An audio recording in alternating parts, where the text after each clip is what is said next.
சென்னையில் உள்ள வாக்குச்சாவடிகளில் இரண்டாவது நாளாக இன்றும் சிறப்பு முகாம். வரைவு வாக்காளர் பட்டியலில் பெயர் இல்லாதவர்கள் விண்ணப்பிக்கலாம்.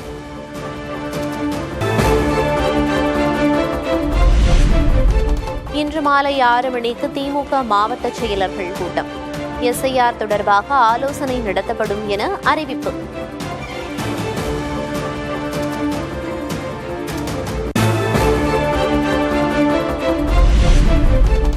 ஊழல் உள்ளிட்ட பிரச்சினைகளில்தான் தமிழகம் முதலிடம் வகிக்கிறது. அதிமுக முன்னாள் அமைச்சர் RB உதயகுமார் விமர்சனம்.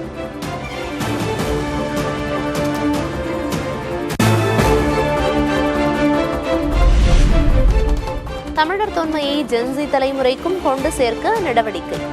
பொருணை அருங்காட்சியகம் குறித்து முதல்வர் மு.க. ஸ்டாலின் வீடியோ வெளியீடு.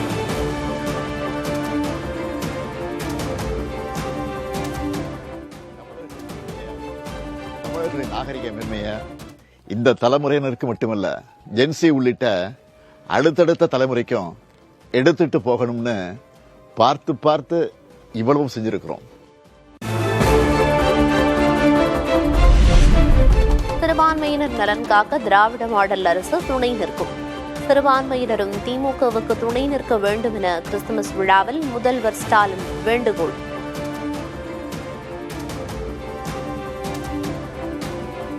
சிறுபான்மையினர் நலனை, அவங்களோட மாண்பை போற்றி பாதுகாக்கக்கூடியவங்க தான். மதச்சார்பின்மை மதநலக்கத்தை விரும்புறவங்க உங்களுக்கு துணையா பாதுகாப்பாளனாக இருக்கும். என்றைக்கும் இருப்போம்னு உறுதியளிக்கத்தான் நான் இந்த நிகழ்ச்சிக்கு வந்திருக்கிறேன்.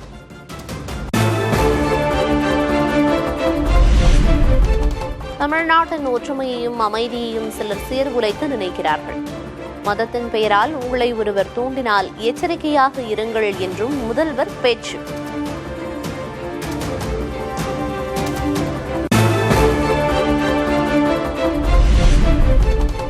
பழம்பெருமையில் தேங்கிடாமல் இன்னும் உயர்ந்து முன் செல்லடா என நம்மை உந்தித்தள்ளும் மூக்க மருந்தாக பொருணை அருங்காட்சியகம் அமையும்.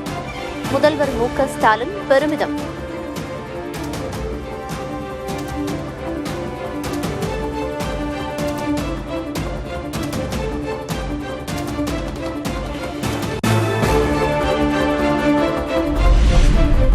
கிறிஸ்துமஸ் விழா போன்று தைப்பூச விழாவில் முதல்வர் மு.க. ஸ்டாலின் பங்கேற்பாரா என பாஜக மகளிர் அணி தலைவர் வானதி சீனிவாசன் கேள்வி.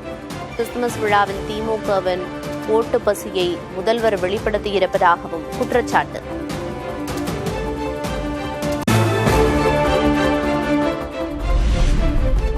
புதுச்சேரியில் பாஜக தேசிய செயல் தலைவர் நிதின் நபீனுக்கு உற்சாக வரவேற்பு. தென் மாநிலங்களில் பாஜக வளர்ந்து வருவதாக புதிய தலைமுறைக்கு பேட்டி.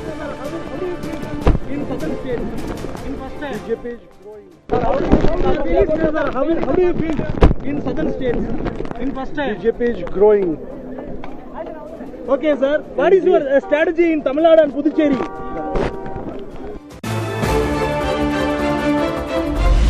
புதுச்சேரியில் பாஜக செயல் தலைவர் நிதின் நபீனை வரவேற்ற போது குளறுபடி. சாலையில் இறங்கி நடந்து சென்ற மத்திய அமைச்சர் மன்சுக் மாண்டவியா.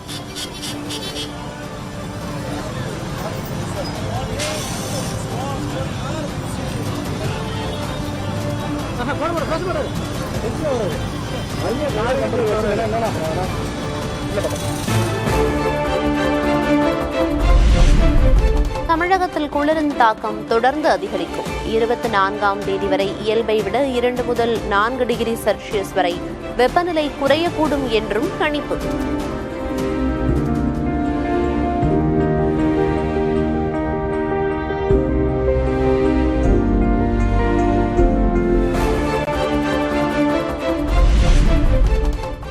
கொடைக்கானல் கோக்கர்ஸ் பள்ளத்தாக்கு பகுதியில் கண்களை கவர்ந்த மேகக்கூட்டங்கள். சுற்றுலா பயணிகள் பரவசம்.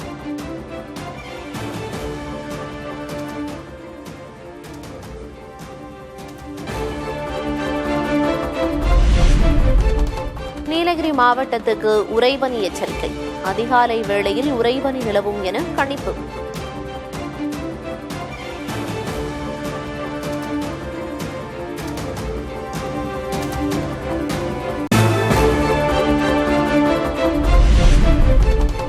உத்தரப்பிரதேச மாநிலத்தின் 40 மாவட்டங்களில் கடும் பனிமூட்டம். வாரணாசி, அயோத்தி உள்ளிட்ட நகரங்களிலும் இயல்பு வாழ்க்கை பாதிப்பு.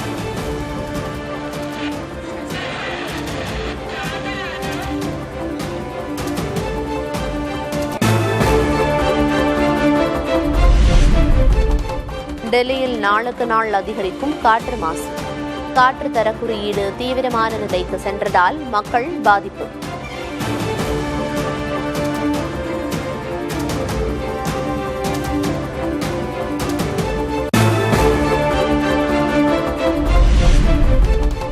மீண்டும் புதிய உச்சம் தொட்டது முட்டை கொள்முதல் விலை.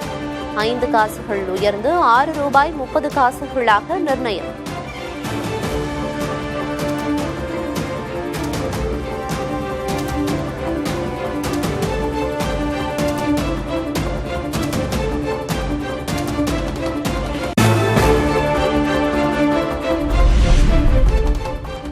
முட்டையில் புற்றுநோய்க்கான காரணிகள் எதுவும் இல்லை.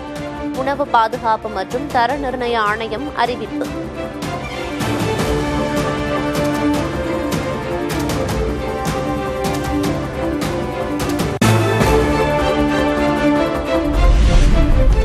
ஸ்ரீவில்லிபுத்தூர் ஆண்டாள் கோயிலில் பகல் 10 உற்சவம் தொடக்கம். பச்சை பரத்துதல் வைபவத்தில் திரளான பக்தர்கள் பங்கேற்பு.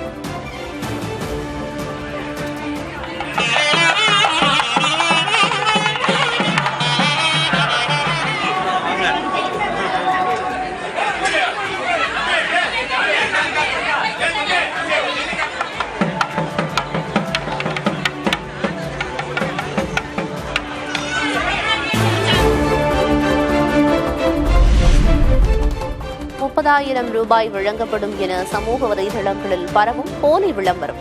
லிங்கை கிளிக் செய்ய வேண்டாம் என புதுக்கோட்டை மாவட்ட காவல்துறை எச்சரிக்கை.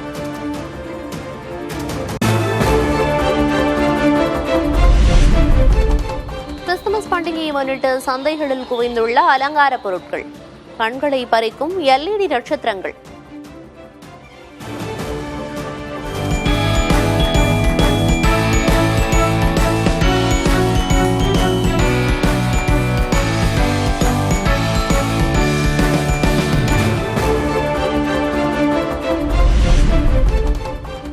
கேக் தயாரிக்கும் பேக்கரிகளில் தீவிர ஆய்வு மேற்கொள்ள உணவு பாதுகாப்புத்துறை உத்தரவு. பேக்கரிகள் கட்டாயம் உரிமம் பெற்றிருக்க வேண்டும் என அறிவுறுத்தல்.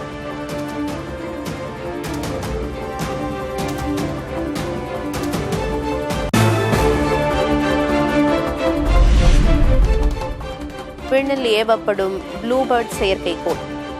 வருகிற 24ஆம் தேதி பழவேற்காடு மற்றும் திருவள்ளூர் மாவட்ட மீனவர்கள் கடலுக்கு செல்ல மீன்வளத்துறை தடை.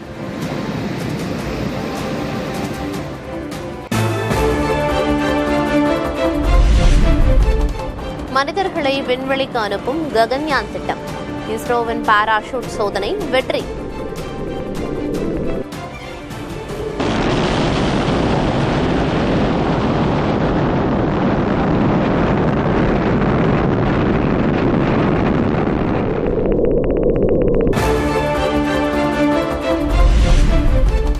பல்கேரியாவில் களை கட்டும் கிறிஸ்துமஸ் கொண்டாட்டம்.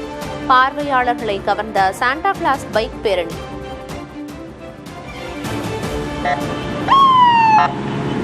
Woo!